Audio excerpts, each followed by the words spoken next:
A'udzubillahi minasyaitonirrajim. Bismillahirrahmanirrahim. Assalamualaikum warahmatullahi wabarakatuh. Alhamdulillahirabbil alamin wa bihi nasta'inu ala umuri dunya waddin. Wassalatu wassalamu ala asyrafil anbiya'i wal mursalin sayyidina wa maulana Muhammadin wa ala alihi wa sahbihi ajma'in. Amma ba'du.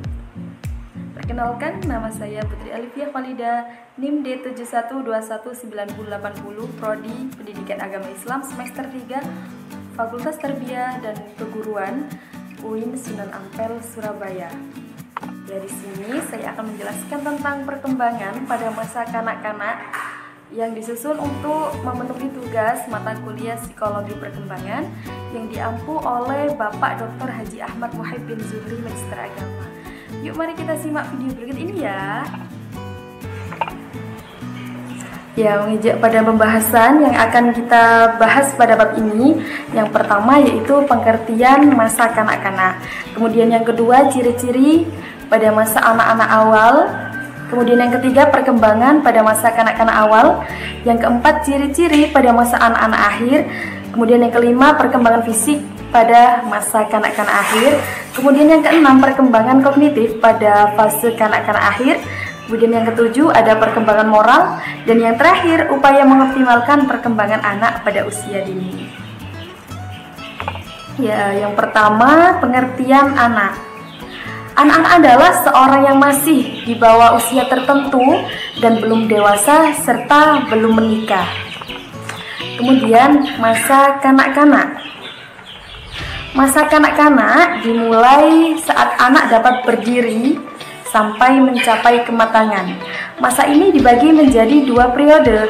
Yang pertama, masa kanak-kanak awal atau early childhood, yaitu anak usia 2 sampai 6 tahun. Kemudian yang kedua ada masa kanak-kanak akhir atau late childhood, yaitu anak berumur 6 sampai 13 tahun. Ya, kemudian selanjutnya ada ciri-ciri pada masa anak-anak awal. Pada masa anak-anak awal ini, menurut orang tua disebut dengan problem age, atau orang tua diharapkan pada masalah-masalah anak-anak itu sering tidak nurut, negativisme, dan keras kepala. Kemudian selanjutnya yaitu menurut para pendidik. Menurut para pendidik pada masa ini adalah masa persiapan anak, baik dalam fisik maupun mentalnya. Selanjutnya menurut ahli psikolog menyebutkan bahwa pada masa ini yaitu yang pertama usia kelompok, di mana anak-anak mempelajari dasar-dasar perilaku sosial sebagai persiapan bagi kehidupan sosial yang lebih tinggi yang diperlukan untuk penyesuaian diri saat mereka masuk ke kelas 1. Kemudian selanjutnya yaitu usia bertanya, di mana anak-anak itu bertanya sebagai salah satu cara untuk menjelajah lingkungan. Kemudian selanjutnya usia meniru, yaitu merupakan perilaku yang menonjol pada masa ini karena anak itu meniru pembicaraan dan tindakannya orang lain.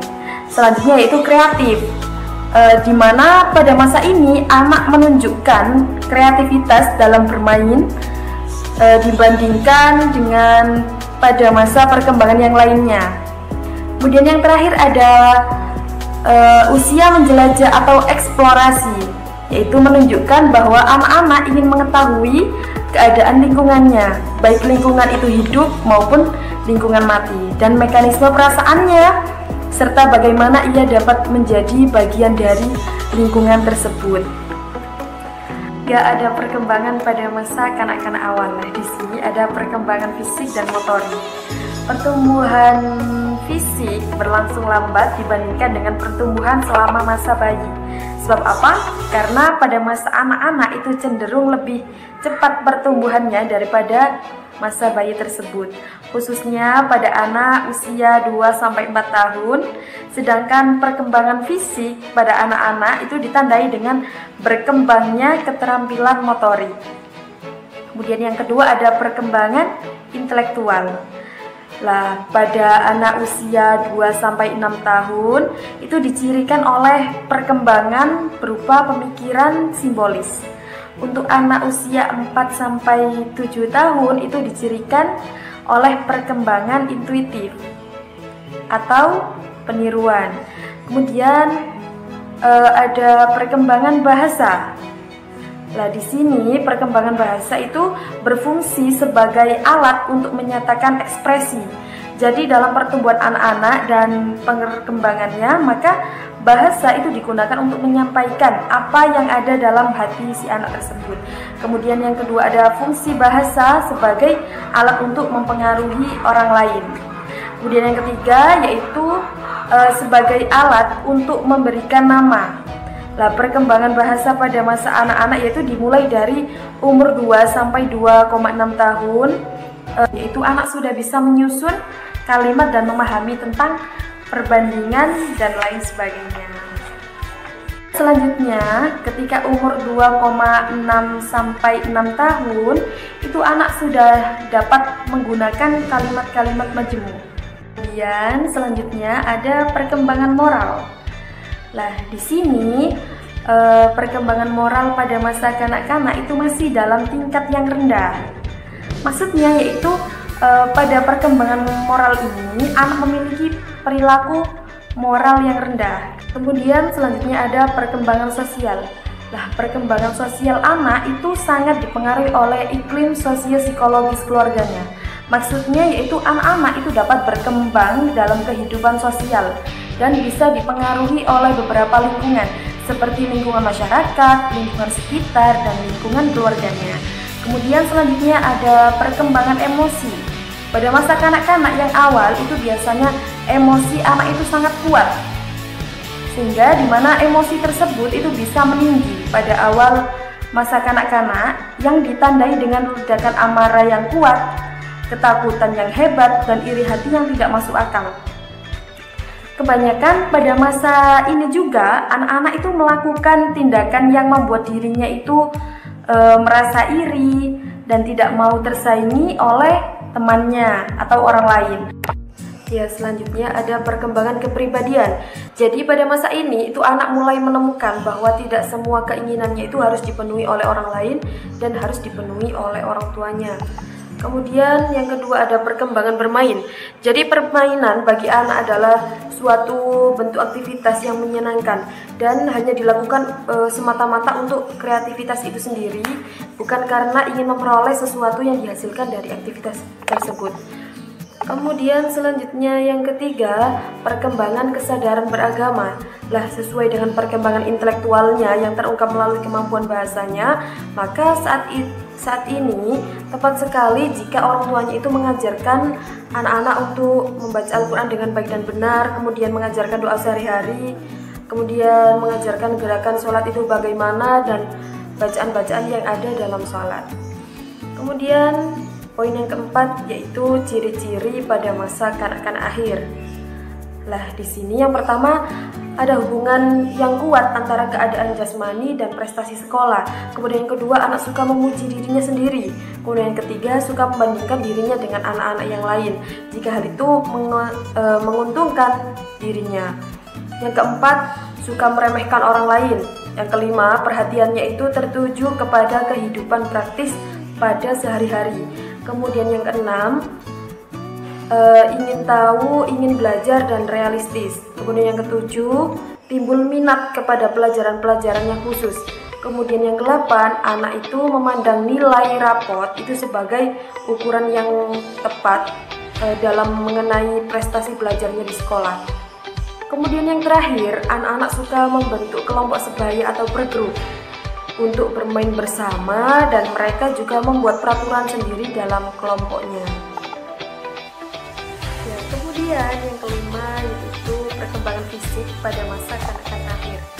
Nah, yang pertama yaitu pertumbuhan fisik itu ditandai dengan anak itu lebih tinggi, lebih berat, dan lebih kuat. Kemudian yang kedua, perubahan pada sistem tulangnya, kemudian perubahan pada sistem ototnya, dan keterampilan gerak. Berlari, memanjat, melompat, berenang, naik sepeda, dan main sepatu roda. Kemudian kegiatan fisik sangat perlu untuk melatih koordinasi dan kestabilan tubuh, karena energi yang tertumpu itu perlu diaplikasikan. seperti contoh outbound activity itu merupakan aktivitas yang berguna untuk perkembangan motorik pada anak. Kemudian yang keenam, perkembangan kognitif pada fase kanak-kanak akhir. Lah, menurut Jane Piaget, anak umur 7-11 tahun itu berada pada tahap berpikir operasional konkret. Lah, dengan ciri-ciri awalnya konsep samar-samar dan tidak jelas. Kemudian pada fase ini anak-anak itu lebih konkret. Yang kedua, mampu mengingat, memahami dan memecahkan masalah yang bersifat konkret. Kemudian selanjutnya yang ketujuh, perkembangan moral. Nah, di sini ada kemampuan anak itu memahami aturan, norma dan etika dalam bermasyarakat. Kemudian yang kedua, perilaku moral itu banyak dipengaruhi oleh pola asuh orang tua dan perilaku moral orang yang ada di sekitar. Kemudian yang ketiga, bermain dengan teman sebaya itu merupakan sarana untuk mengembangkan moralitas. Dan selanjutnya yaitu yang terakhir, upaya untuk mengoptimalkan perkembangan pada anak usia ini. Pada dasarnya, anak-anak itu bisa berkembang seiring dengan perkembangan pada dirinya. Pada usia 5 tahun ke atas, anak itu mulai sulit untuk melakukan perkembangan karena pada waktu tersebut itu sudah telat. Jadi pada usia 2 tahun itu anak harus diupayakan untuk mengoptimalkan perkembangan dengan cara yang pertama yaitu memberikan nutrisi dan imunisasi, di mana nutrisi pada diri anak itu harus dipenuhi supaya bisa mempengaruhi perkembangan yang ada pada otaknya.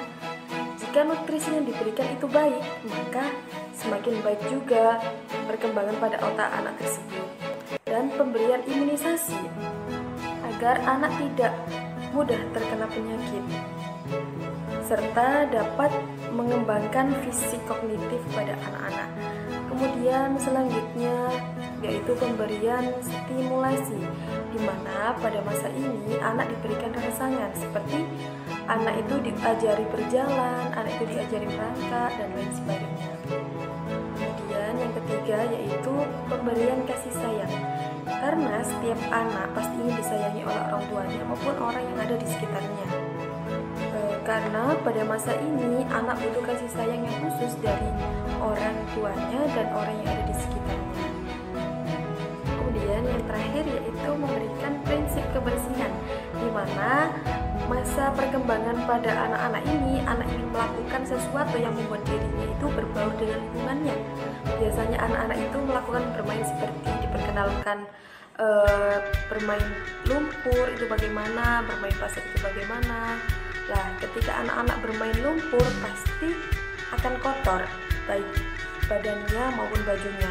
Lah, maka anak-anak harus kita ajarkan dengan prinsip-prinsip kebersihan agar anak tersebut terhindar dari segala penyakit dan agar terbiasa dalam kebersihan. Ya, kemudian selanjutnya di sini saya akan memaparkan gambar perkembangan pada masa kanak-kanak. Lah, di situ ada anak-anak yang sedang belajar menulis, belajar membaca, belajar mengaji Al-Quran, ada anak yang sedang melatih kreativitasnya, ada anak yang sedang berdiskusi dan membaur dengan temannya, kemudian ada anak yang sedang bermain, ada anak yang sedang bermain laptop dan HP. Akan tetapi anak yang bermain laptop dan HP itu harus sesuai dengan perkembangan intelektualnya dan digunakan seoptimal mungkin dan tidak digunakan untuk hal-hal yang negatif.